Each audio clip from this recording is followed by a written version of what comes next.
Matt Ocko has a deeply technical background. He started programming when he was a kid. I think, how old were you when you started programming? 7. 7 years old, and then started his first company at 15. Since then, he's done a number of angel investments in companies like Zynga. He also invested in Facebook around the Series C, companies like Tango. And around 2009, he partnered up with an individual named Zach Bogue. They both started co-investing a couple deals together and then ended up starting what is now Data Collective, DCVC. I think one thing that's really interesting about the model is Matt and Zach leverage a number of data experts at various companies like Amazon, large tech companies, and they actually have some equity stake in DCVC, and they help with sourcing and deal flow and due diligence, which even though it's only 2 full-time employees, the team's really larger than that. I read a quote on Matt, which I think really captures what... Why did I agree to let you record this? So there's this quote in which he really, I think, started investing in big data before big data became the hot, I guess, trendy word that everyone says nowadays. So a number of years ago, he said that we see big data as the same rich and long-term opportunity that IT was broadly in the 1970s and early 1980s when great VC funds developed their core investment practices. It's driving the same kind of multi-$100 billion economic transformation. So I'll just turn it over to Matt for now. Okay. So a couple of things. Actually, although it works against me, I've actually been a VC since the early 90s. So Data Collective is my own firm. It's true there are only 2 managing partners, but there are only 2 of us so that we don't have some of the normal politics associated with big firms, which we assert can sometimes lead to not investing in disruptive technology. But I've been an entrepreneur. Actually, Ernestine's calculations were slightly off. Started my first company when I was 13. So despite baby face fueled by one too many In-N-Out cheeseburgers, I've actually been building technology companies since 1981, since I was 13 years old. And as a VC for well over 2 decades. So I'm generally attracted to stuff that is really, really hard. Quite frankly, because I'm a coward. I say that with absolute and unfeigned humility. The agonizing, nail-biting experience of trying to decide whether angry teenage girls in Sandusky, Ohio, Idaho, wherever, are going to use Pinterest versus one of the many consumer corpses on the landscape like formspring.me, or deciding whether people are going to use Friendster versus Facebook is not something that I want to live with at night. So in my cowardice, I retreat to investing in what I like to call the must-haves, the life or death technologies typically sold or consumed by large enterprises, whether giant hospitals and healthcare systems or huge industrial conglomerates, Fortune 50 services and similar companies. Because I know if I have the thing that represents massive competitive advantage to them, or saves their bacon from extinction, they will pay my small, probably not necessarily perfectly managed startup company real money for it. Getting an angry teenage girl or lonely teenage boy, getting an unreliable primate to actually pay money at some point in the future because I've satisfied a psychological itch for them is quite frankly terrifying. And one good example of why we don't invest in consumer stuff is that if you look at the great firms, the people that we like co-investing with, whether it's Benchmark or Sequoia or Kleiner, A16Z today, each of them over the last 20 years has missed, by and large, the one giant consumer opportunity, particularly in social, that only one of the rest of the pack saw. So it feels pretty stochastic to me. On the other hand, if you look at stuff in the biotech field, or you look at stuff in next generation enterprise, or you look at stuff that's happening today in robotics, in these deep dark tech companies, non-glamorous, often serving industries that are themselves unglamorous, you see exit after exit after exit.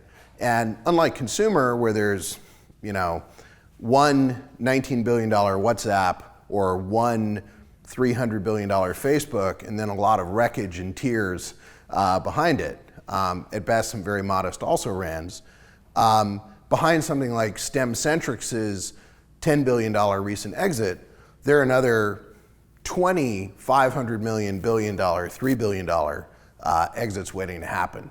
So in full disclosure, my interest in investing in deep dark technologies is a selfish and fearful one, and not a brave Elon Musk-like commitment to getting to Mars before I'm 70.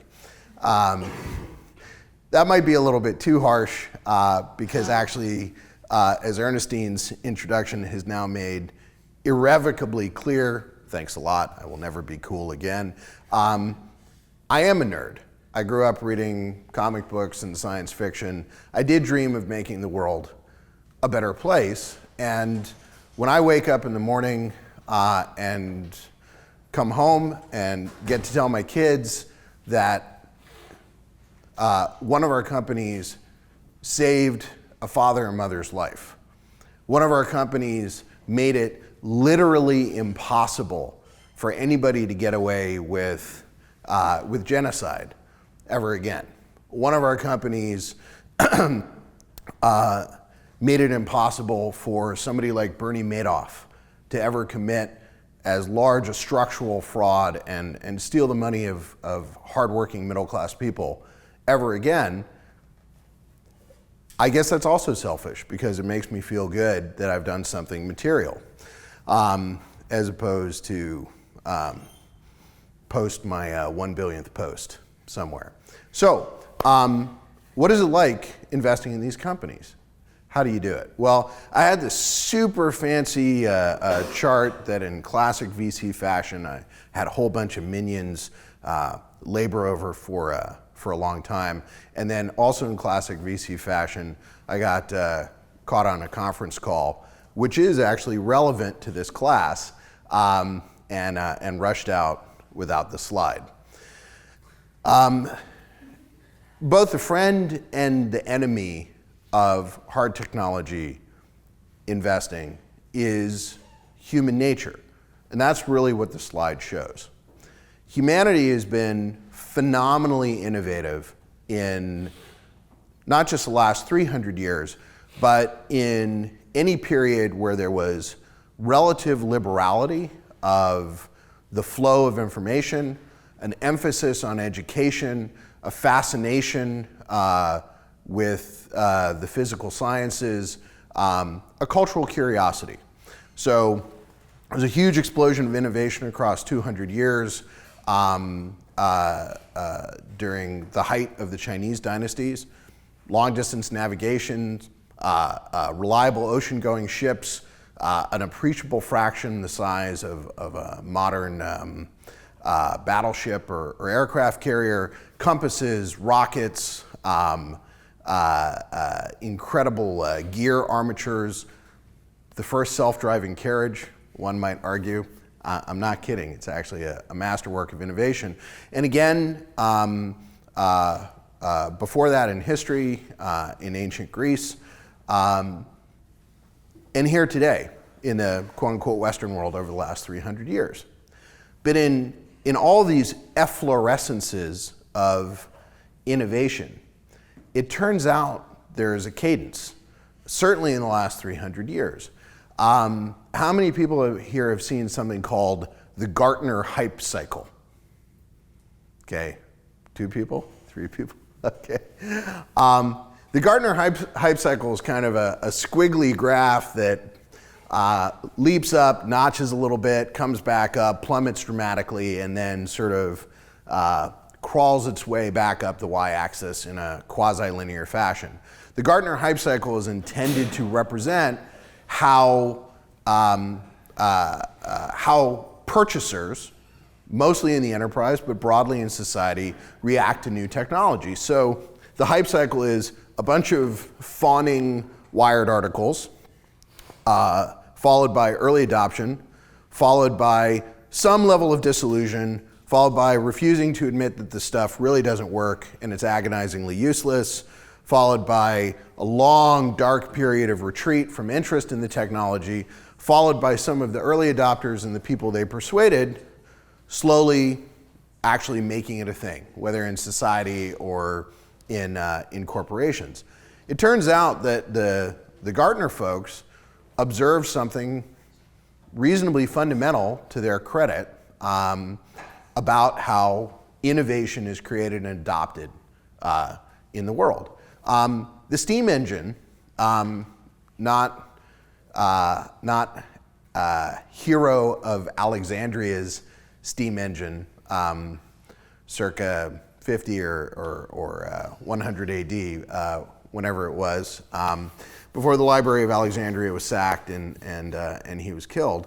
The modern steam engine, circa late 1700s, was around for a long time before it was adopted in mills, in small industrial processes, and of course in naval transportation and trains. And you look at that and say, look at these bizarre English preachers asserting that if you move past a certain speed in a steamboat or a train, that your soul will actually be ripped from your body. Look at this. Look at these bizarre political fights over where tracks should go across the English countryside, and so on and so forth. And you say, we're not like that. But in fact, if you look at everything, 50 years later, the adoption of the telegraph, you look at 50 years beyond that, small horsepower electric motors that underlay really the true American Industrial Revolution. You look beyond that to TV, or rather radio before it, TV, transistors, even before chips, electronic computing of any kind, cable television, the cell phone. They have something like a 15-year best case arc of broad adoption, and often close to 30 years from the point that somebody first held a device in their hand or had something on a lab bench. So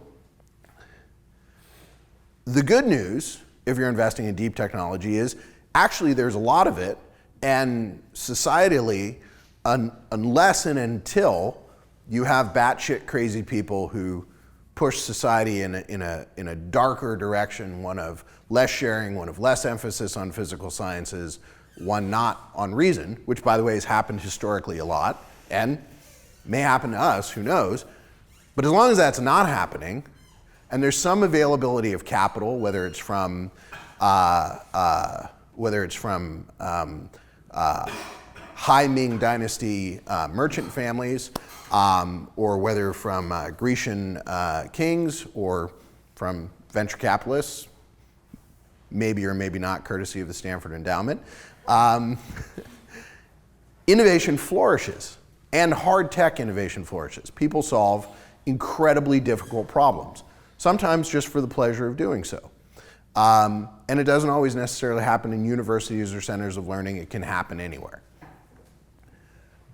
The problem is that if you get too excited and you invest in it too early, you run into this almost immutable law of adoption. And as a venture capitalist, I can assure you that with my capital running on a 10 to 12 year clock per fund, 14 years in the very best case if you have incredibly patient limited partners. People are kind of hinky about saying, I'll have you a return in 30 years. They tend to get grumpy about that. On the other hand, if you invest too late, you are the 11th Wi-Fi chip company. You are the 33rd disk drive company. You are the 14th all-flash storage, dynamic, flim-flam, whatever the heck it is, company. And just as from being too early in a hard technology investment, if you're too late, you're almost guaranteed to get crushed.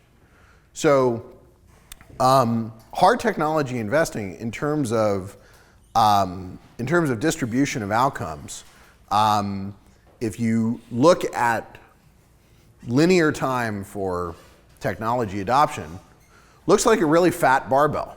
So there's disaster, ruin, and agony for a very fat chunk of time, meaning many, many, many years of that roughly 30-year adoption curve. You can just completely screw the pooch by investing in a hard tech company. And you can also be, in the blink of an eye, too late, and then desperately pump more and more money into one of many undifferentiated companies, all using your capital in what we like to call the race to ruin. So when you invest too late in a hard tech company, your money and everybody else's money in their little pet undifferentiated Wi-Fi chip company or undifferentiated storage company, undifferentiated Ethernet networking company is used to essentially drive prices to the bottom.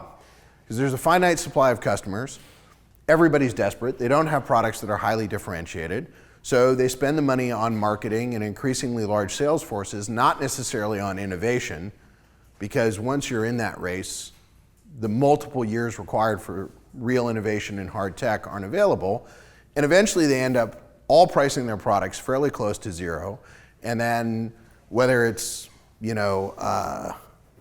Oracle or an IBM or a Google for reasons of its own on the software innovation side, or whether it's somebody similar like an Intel on the hardware side, those companies are picked off for their pieces. And actually, kind of the real tragedy is, in the wreckage of those 13 or 14 undifferentiated companies, there's often phenomenally interesting technology, but the back 10 actually never see the light of day. Sometimes they do. I had a company that in the late 90s, speaking of hard technology and being too early,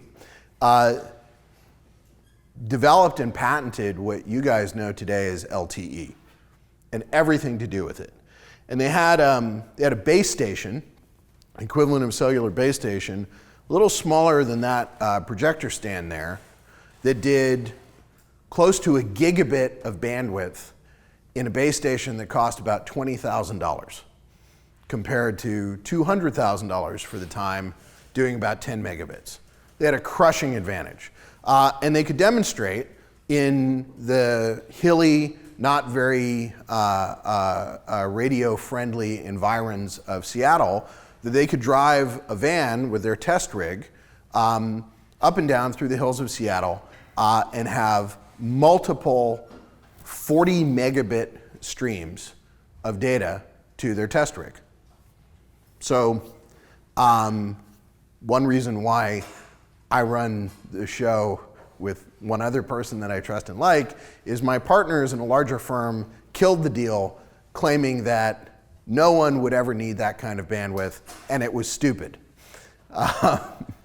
Now, in their defense, this was an era when even a bloated web page full of ads was maybe 64K in size, as opposed to many single web pages today that are 10 megabytes and have insane load times. There wasn't a sense that there would be a crippling shortage of wireless, of net wireless bandwidth to a large pool of consumers.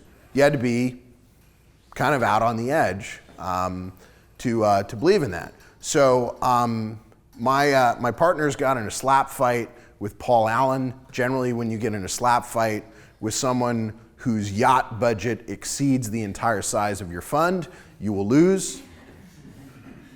I don't see people taking notes on that. That's good advice, folks. And the company went into receivership. Somebody else bought it, and ultimately the patents alone resulted in the sale of the company for well over $500 million. So that's an example of both being right and wrong, and how rare it is. That was one out of many hundreds of companies whose intellectual property was rescued. Most of the time, it just vanishes. And it's fair to say, if the company's IP had been rescued, we wouldn't have LTE, because they had kind of the sword that cuts through the Gordian knot. They had the algorithms, they had the early chip designs, they had the radio protocols that were designed just right to be acceptable. The founder was Chinese, to be just right to be acceptable to Chinese and US and European regulatory regimes. We could have had a very different future if it wasn't for these folks. So how do you get it right? Why am I still in business? Might be another way of phrasing the question. The simple answer is that it's gotten much, much easier. Mark Andreessen has, in the last couple of years, used a phrase, software is eating the world. But that doesn't tell the whole story. What's actually happened is a confluence of things. Moore's Law, God bless it, long may it reign, has made not just computation, but storage of data insanely cheap. It's approaching the marginal cost of electricity and the physical security required to host the silicon in some physical location to store and compute massive amounts of data. Software innovation has flourished, and this is a subtle point, because things in computer science that seemed untestable on a mathematical basis could be simulated and probed on increasingly powerful computers. So computer science has leaped ahead. Material science, which feeds back into Moore's Law, has leaped ahead. Robotics has leaped ahead, because the things that you can now simulate, then manufacture, then test and control now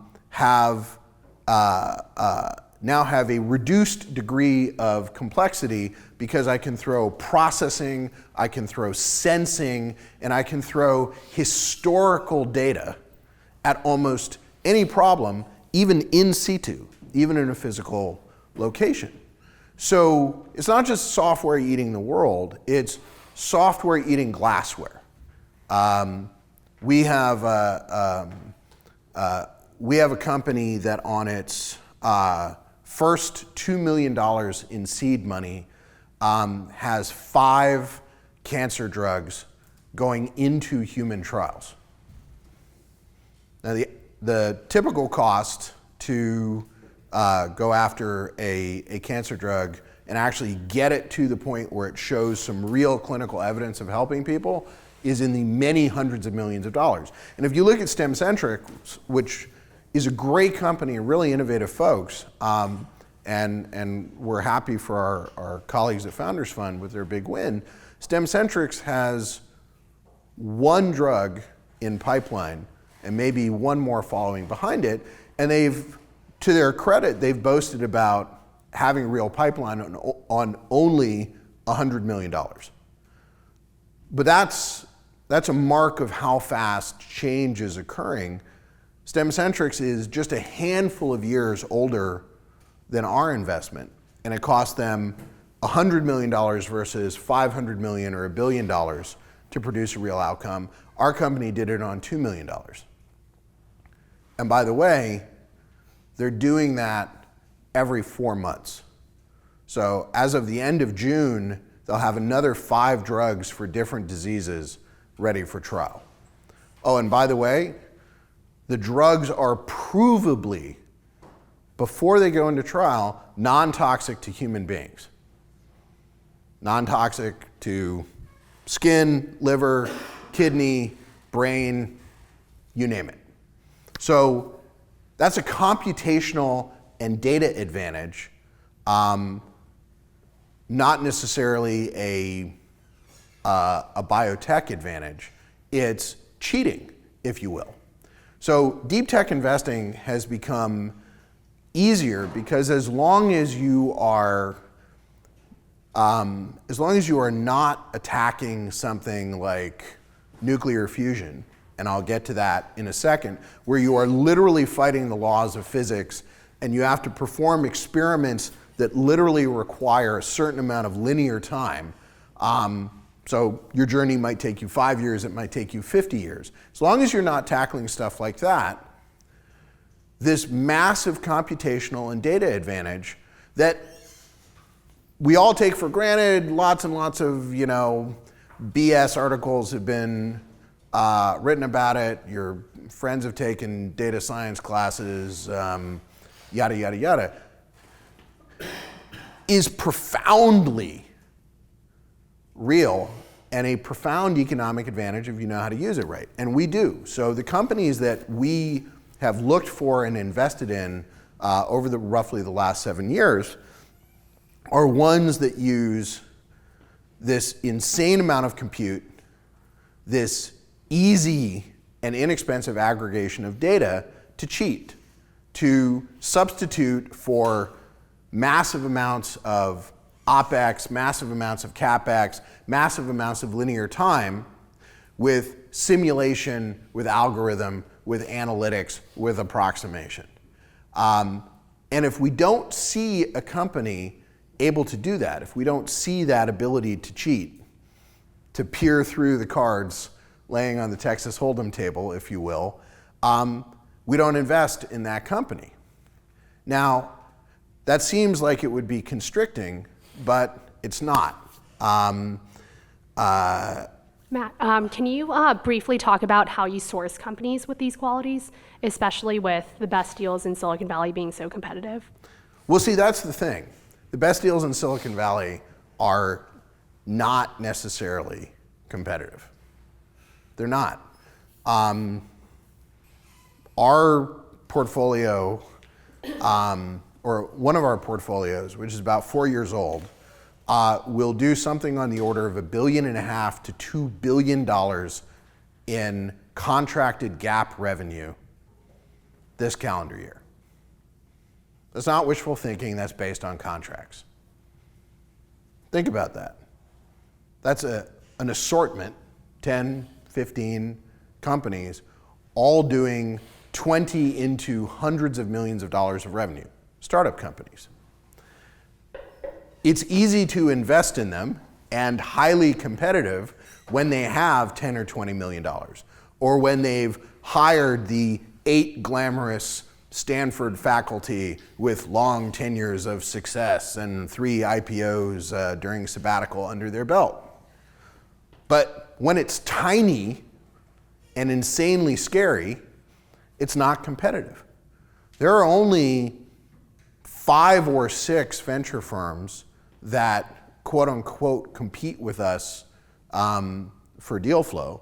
And more often than not, we end up cooperating instead of competing because this stuff is so heartbreakingly hard at the early stage.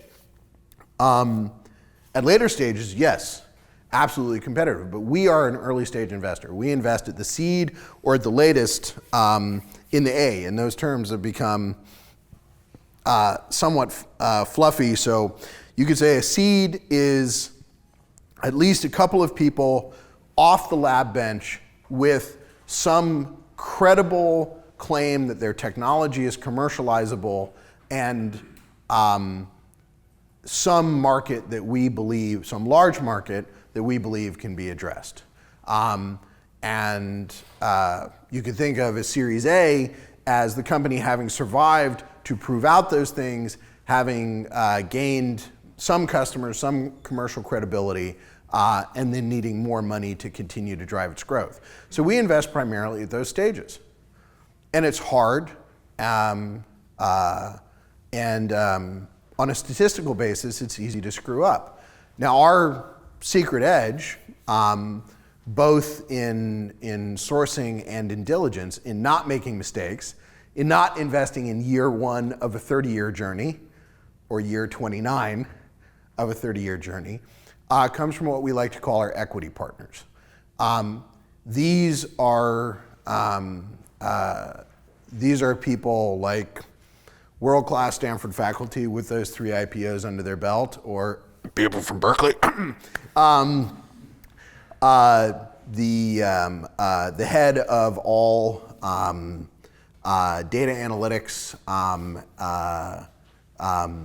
at Facebook or at Google, one of the first 10 engineers at VMware, the person who invented all of modern supercomputing, and then went on to create 3 companies, each worth $500 million to $1 billion.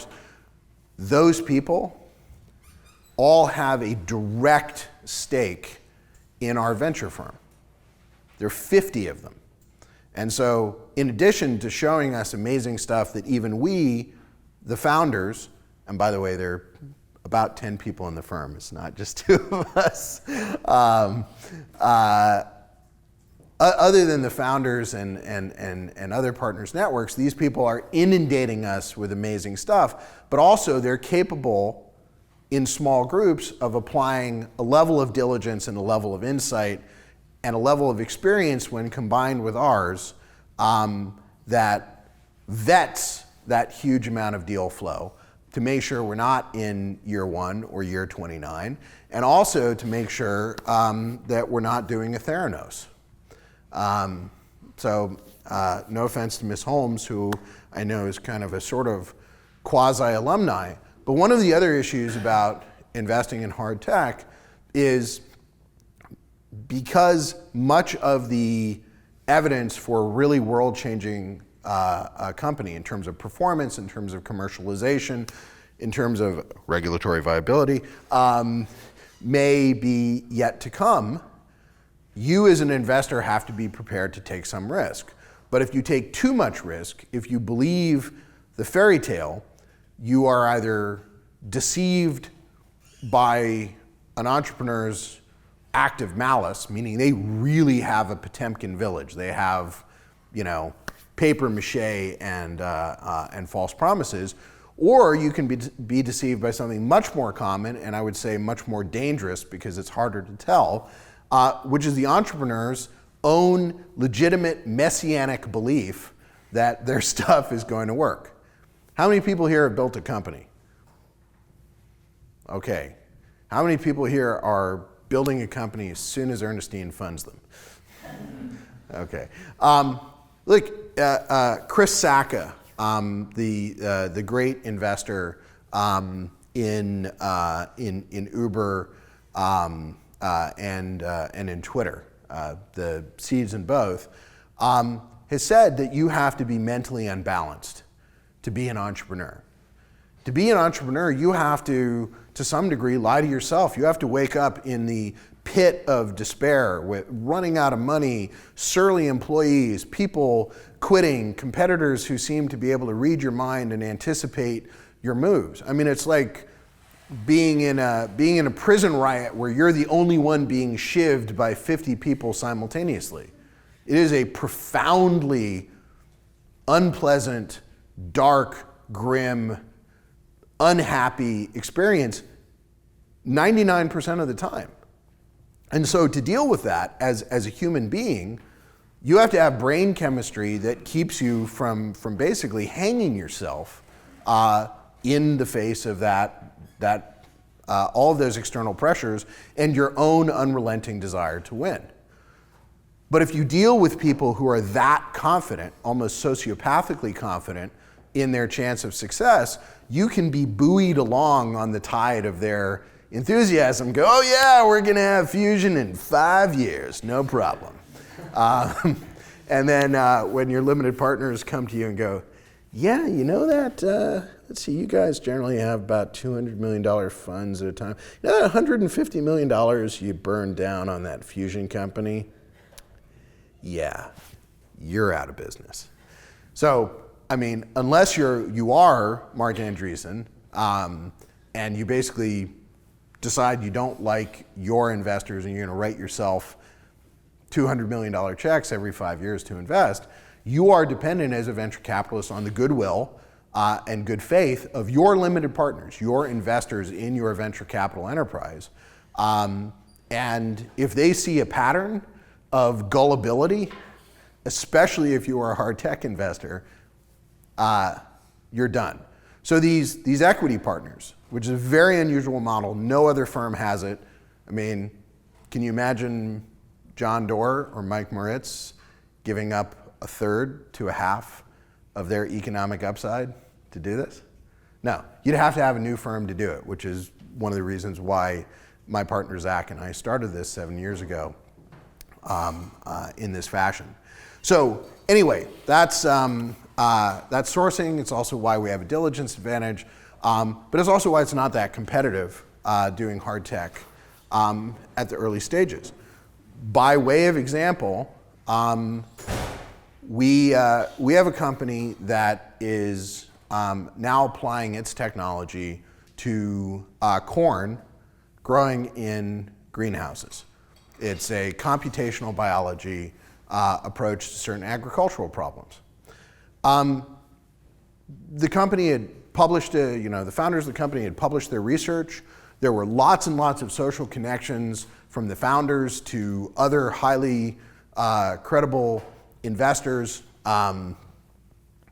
Anybody could have approached them, but when the company said, yeah, so what we did was computationally model all of the signaling of 1 trillion bacteria in a cubic meter of soil, and we figured out how to hack that communications network to force the bacteria to pull nitrogen out of the air to eliminate chemical fertilizer. Everybody yawned and said, farms, agriculture, scary, bacteria, okay. Hey, look at that. Somebody's doing another secret clone. So there wasn't a lot of competition. Now, what this company has and is going into field trials this year with is a non-genetically engineered, so no GMO, a non-genetically engineered agricultural solution that slides right into existing agricultural practices that pulls 90% best case, 40-50% worst case of the chemical fertilizer footprint out of corn and soybeans and is applicable to other staple crops. So 9% of the world's energy is used to manufacture chemical fertilizer. It's an odd stat, but it's true. It's an incredibly polluting, energy-intensive process. And then when you apply those chemical fertilizers, they tend to run off into streams, go down to the ocean, cause phytoplankton blooms, and you get gigantic dead zones and nitrogen poisoning of the ecosystem. So this is solving a huge problem. But nobody else could give a crap about this company. There is, I mentioned this drug discovery company. The founder, a woman, had already had one successful startup under her belt, but when she went around and said, hey, look, I'm highly credible. I spent some time in the pharma business. I did this amazing, next generation analytics-centered software company. I think I can pull 999 thousandths out of the cost and time of developing life-saving drugs. Everybody patted her on the head and said, aren't you cute? But we knew what she could do from her prior company, and we said, absolutely, we're all in. I mean, to your point about sourcing and discretion, I'll give you a negative story and a positive story. In my first few years as a venture capitalist, I invested in a chip company. The chip company had a prototype working that would do about, and I'll give you the date, this is 1994, it would do a megabit wireless over a couple of kilometers, non-line of sight, and it would locate itself relative to the presence of other chips to within 1 centimeter in a cubic kilometer. So this is non-satellite GPS, wide area RFID, and the equivalent of 4G, all done, all working in 1994. Could not, for the life of us, get anybody to care about this thing. Not America Online. Oh, by the way, I forgot to mention, the communications occurred in 2.4 gigahertz in public spectrum and non-colliding. So you could have 30 or 40 million of these chips all on the equivalent of a single Wi-Fi channel in a metropolitan area. Want to find somebody with Alzheimer's? Tiny little chip on their wallet, sewed into their clothes. Want to know if an expensive tool has gone missing? Where's that fire truck? Want to be able to communicate in real time? I mean, even in 1994, video codecs were good enough. You could do a lot with a megabit. Zero interest. You know that cricket ringtone they have on your iPhone? Yeah, that's what we heard. Frickin' crickets. So I mean, I could take up the rest of the class. Why and how we screwed up, that's an example of being too early. A few years back, we did another company that solved a particularly nasty computational problem dealing with security. Turns out we were arrogant. We didn't know how far things had advanced on that 30-year time frame. Turns out there were, I kid you not, 12 or 13 other stealth companies equally staffed with super smart people beavering away in their hip startup locations, chewing kind bars into the night as they coded away. And we were going to get reamed. We managed to sell the company for a modest return, but honestly, we should have had a loss. We got away with by the skin of our teeth. The lessons that we've learned over the last 7 years in doubling down, and by the way, notwithstanding Ernestine's very nice introduction, I've done very few consumer companies. My entire career has been in these deep tech companies, many of which form the backbones of things like Facebook or Google or AWS, or have otherwise become kind of an invisible part of your lives, including the ability to annoyingly target you every time you shop in a grocery store with eerie frequency and accuracy. So since we've doubled down on those kind of companies that I've done in my career, we've expanded our ambition but narrowed our filter. So one way that we manage our risk is to be much more unforgiving about this requirement of using compute and data to sidestep OpEx, CapEx, and linear time. And the second thing is actually we've gone earlier, not later. And that sounds like an odd way to manage risk, but structurally as a fund, we're able to make lots of small bets on companies that are just emerging at this moment of viability in an area that we think is in year 15 or 16 of that 30-year journey. And then we can double, triple, quadruple down on the ones that make it. We don't invest in competitive companies. We're not setting up some sort of Hunger Games between entrepreneurs with overlapping interests. But we can cover a sector. So we can do a lot in computational biology as applied to agriculture. We can do a lot in robotics as applied to healthcare. We can do a lot in certain aspects of next generation information security that are not overlapping. Watch how these companies are solving certain common grand challenge problems, and the one that really makes it, we can give $10 million to instead of $500,000. And by the way, that is a very different way of practicing venture capital than it's done today. Most folks want to see something relatively shiny and packaged and as safe as possible, and they want to write it a $20 million check or a $10 million check and forget about it.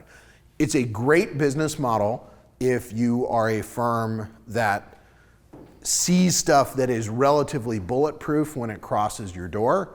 If you are a Sequoia or a Benchmark, for example.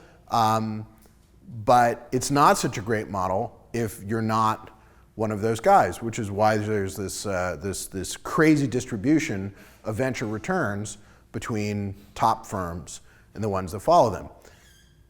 We think across 25 years, we figured it out, which is why we have a net, I think, 118% investor rate of return across 20 years plus. So nobody's too upset with us. But we also try not to engage in hubris. That's the other danger of deep tech investing. If you have $1 billion exit or $2 billion exit or $5 billion exit, there's the danger of VCs becoming like the people that we all loathe at the DMV or a utility company or, God forbid, Comcast. Petty tyrants who confuse the stature or authority that they enjoy for exogenous reasons with their own capability and their own authority and their own judgment. The fact is, good VCs, especially deep tech ones, sleep like babies. We wake up every 2 hours crying in abject fear and hunger. It is very, very easy to make the wrong bets. John Doerr is a fantastic human being. Great person. If you ever have the chance to meet him, your life will be enriched by it.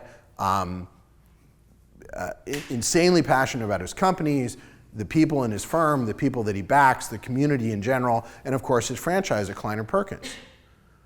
But John made the wrong bet on clean tech, a particular aspect of clean tech, very, very CapEx and OpEx intensive companies, and didn't factor in, not that he was doing anything stupid, but he didn't factor in the notion that these companies could reach an asymptote, could reach a point of discontinuity where if they did not receive sufficient external funding from a nice, warm, happy economy, that not just one company, but many of them would be annihilated simultaneously.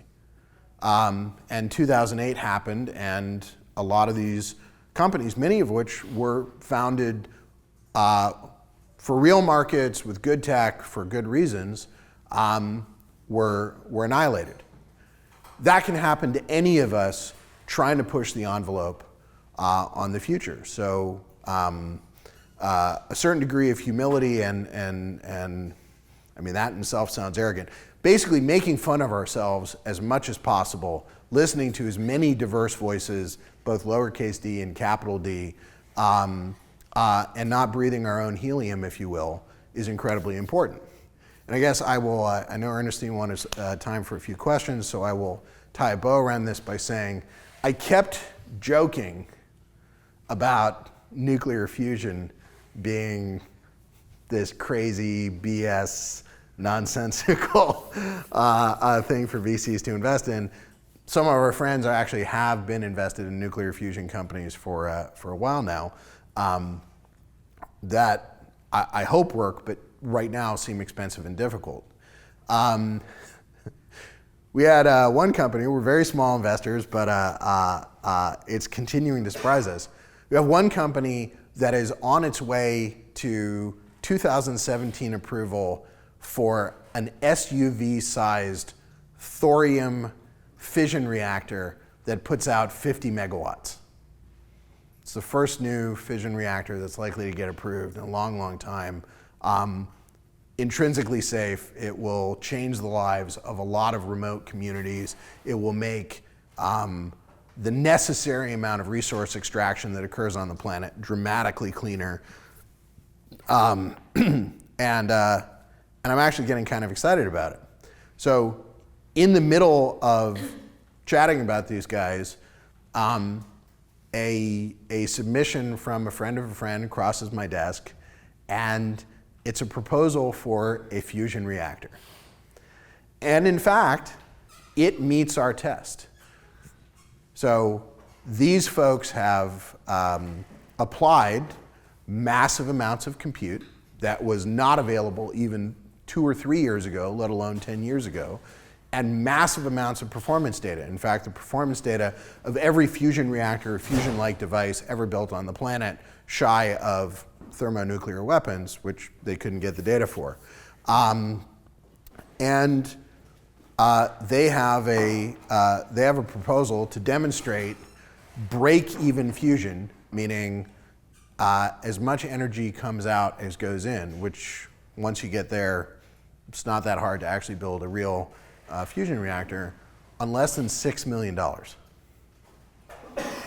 And we're looking at that right now because as much as I want to use this as the piñata or the punching bag for something for something foolishly hard to do, like everything else, bad ideas can become good ones if the underlying circumstances regarding their feasibility change.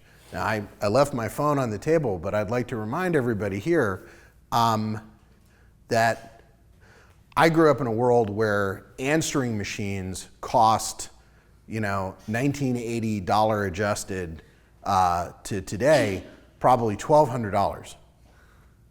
A piece of tape and some relays and some solenoids and maybe a couple of TI chips cost $1,200 because manufacturing and process control and chips and material exploitation, everything in the world was just harder and slower and cost more and required more manual labor.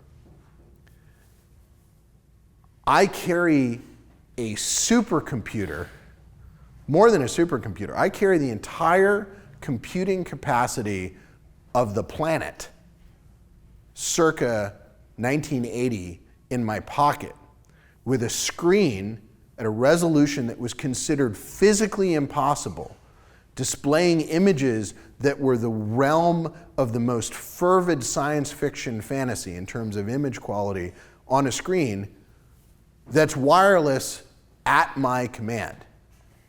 Every time I pull that phone out of my pocket, I remind myself that every cherished assumption, every sneer that something is impossible, every castigation of some foolhardy wannabe Tesla is in fact subject to change, and you better prepare to be very open-minded, and moreover, you better be prepared to eat a lot of crow and admit that you were wrong in order to be able to recognize these opportunities. So hopefully I've covered most of what you wanted to cover, Cool. and happy to take questions. Okay, thanks, Matt. I'm going to kick off with a couple questions. I'm just going to proceed by saying that I think Matt is definitely one of the smartest people I know, and also the sharpest investors, just from a pure IRR standpoint. I don't know how many people caught the IRR that you mentioned, but definitely insanely impressive, and also very hilarious, if you haven't been able to tell so far.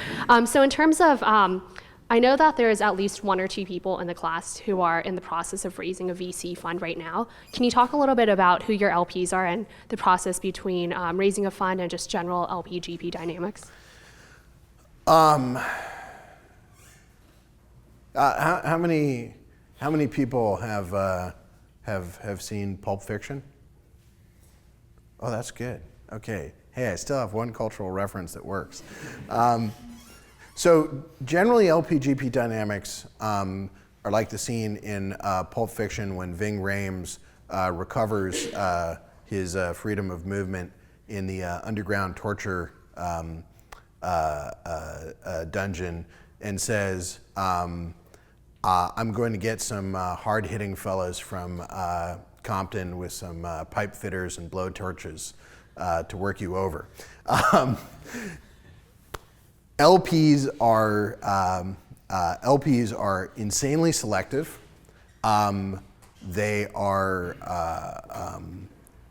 They reserve the right to be capricious.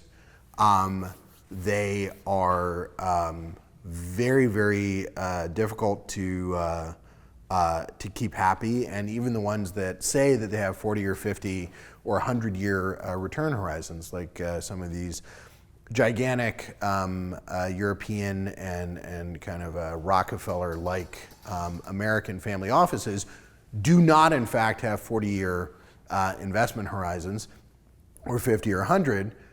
They have the investment horizon of the very ordinary, normal human being with a spouse and possibly children who themselves is terrified of losing their job if they make a mistake. So to your broader question about deep tech investing, if you're trying to change the world and you're dealing with ordinary, frightened people who are not super excited if you're not showering them with cash-on-cash returns well inside the lifetime of a single fund, you've got a lot of management challenges. That being said, there are LPs who have the courage of their convictions. It's just that there are a small number of them, and they're very hard to find. And once you get them, you better keep them happy, because if you don't, they have market choices just as you do as a venture capitalist investing in startups. They can go invest in another VC firm.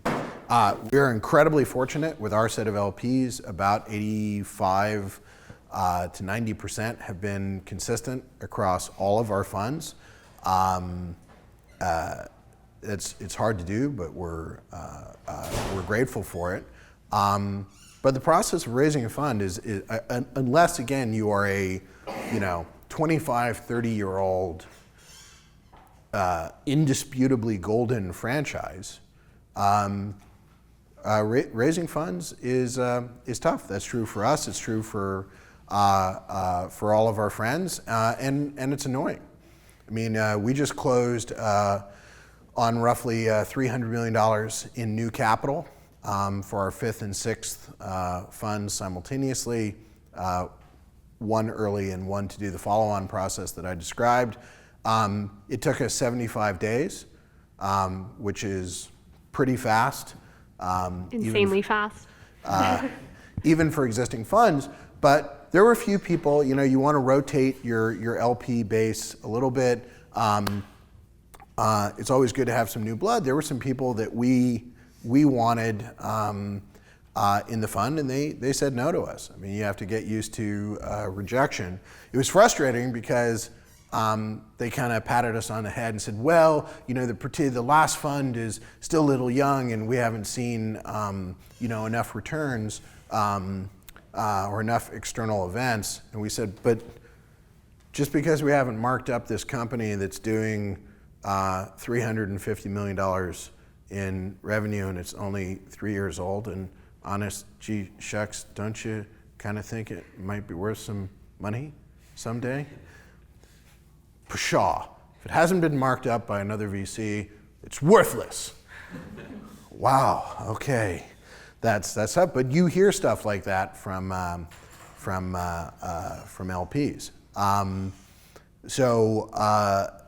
The best way that you can put together a fund is, in our opinion, it's worked in every venture capital organization that I've been a part of.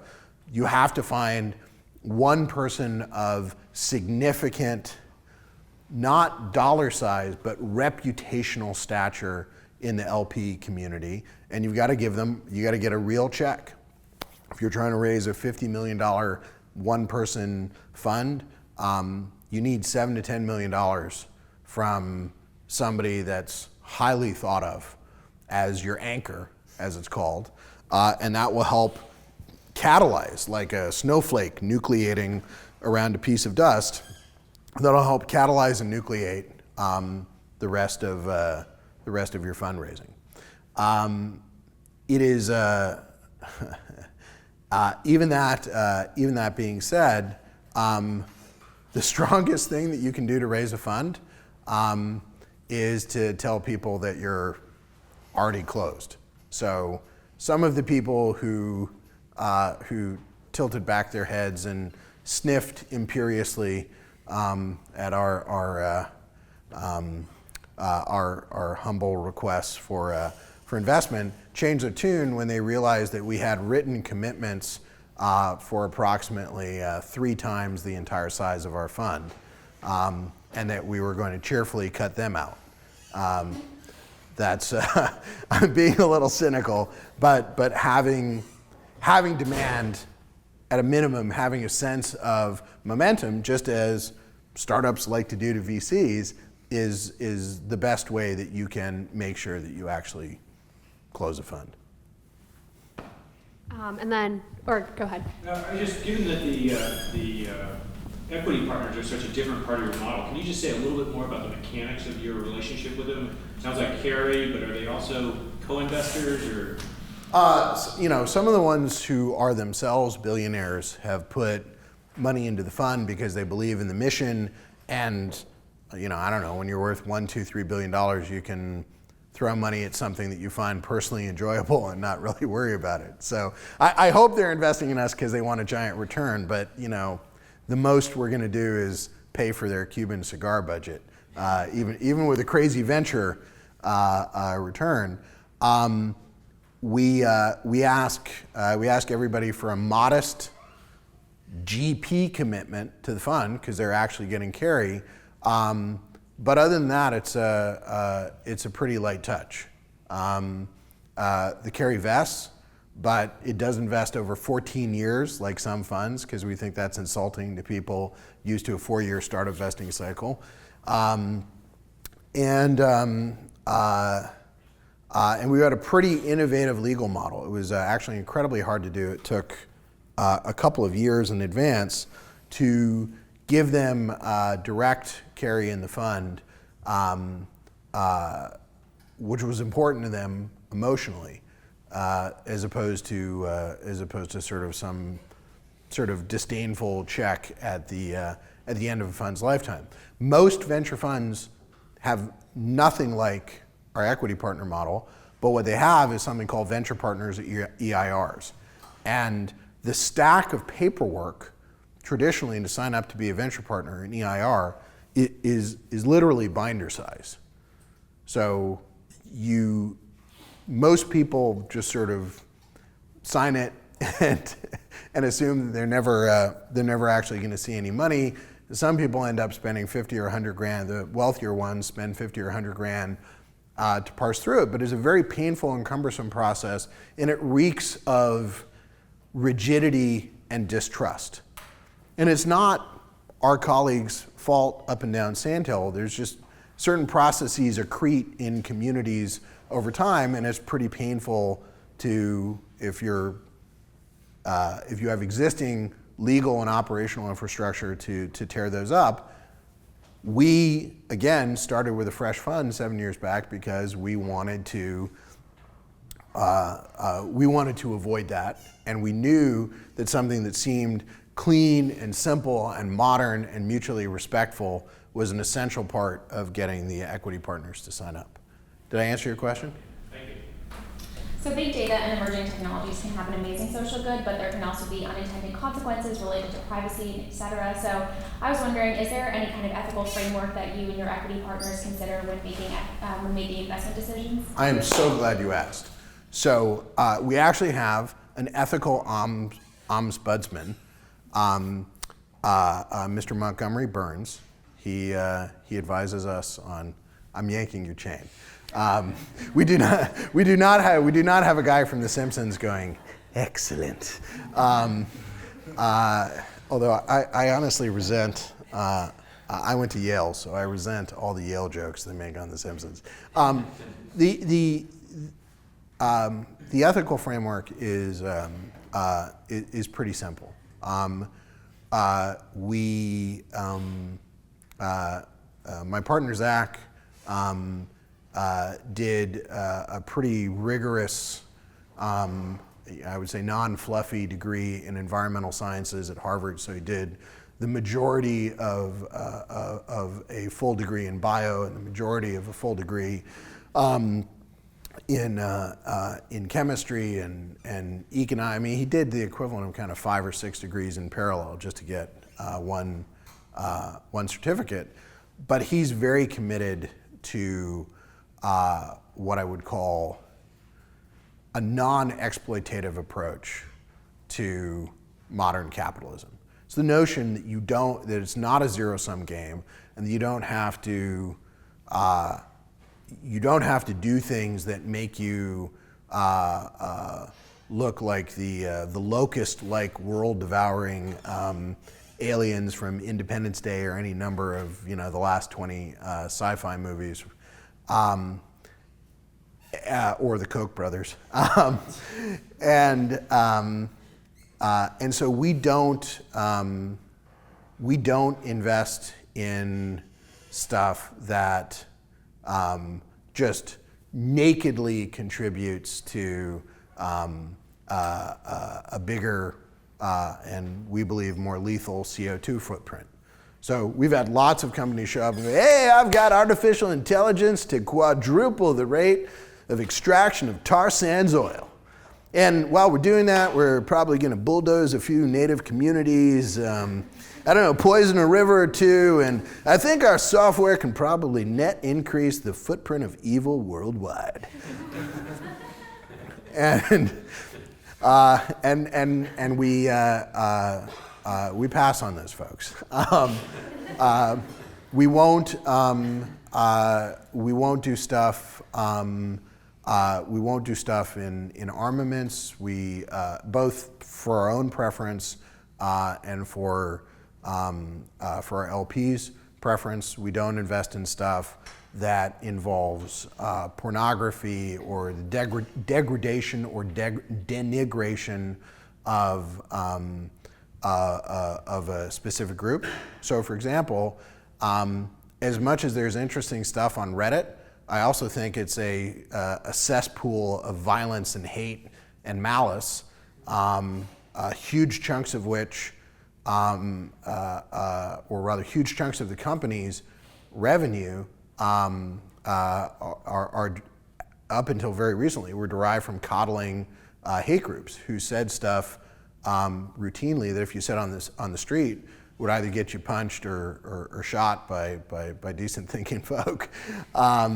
And so we have no interest in fomenting kind of structured hate speech or optimizing it or applying AI algorithms to target you better to receive more hate speech or anything like that. We don't do stuff that we believe will result in in addictive products. So obviously no tobacco. We had somebody show up and say, hey, we have a computational biology company. We've cracked the yeast genome way better than anybody else. And not only can we improve the production of alcohol, but we can also probably, and in fact, there was a paper from a rival team that showed this, we can probably get yeast to churn out heroin precursors directly, and a whole bunch of other opiates. And we said no, because huge chunks of America are being hollowed out by opiate addiction problems, and allowing people to do that in their basement is not something that's really exciting to us. Broadly speaking, if you want to think about how we wake up in the morning, how we think about investing, there are all sorts of frameworks. There are religious frameworks, there are Kantian ethical frameworks. There's a guy named Richard Rorty who has an interesting philosophical ethical framework that's quasi-Kantian. Basically, systems or tools or platforms that reduce people's intellectual and personal freedom,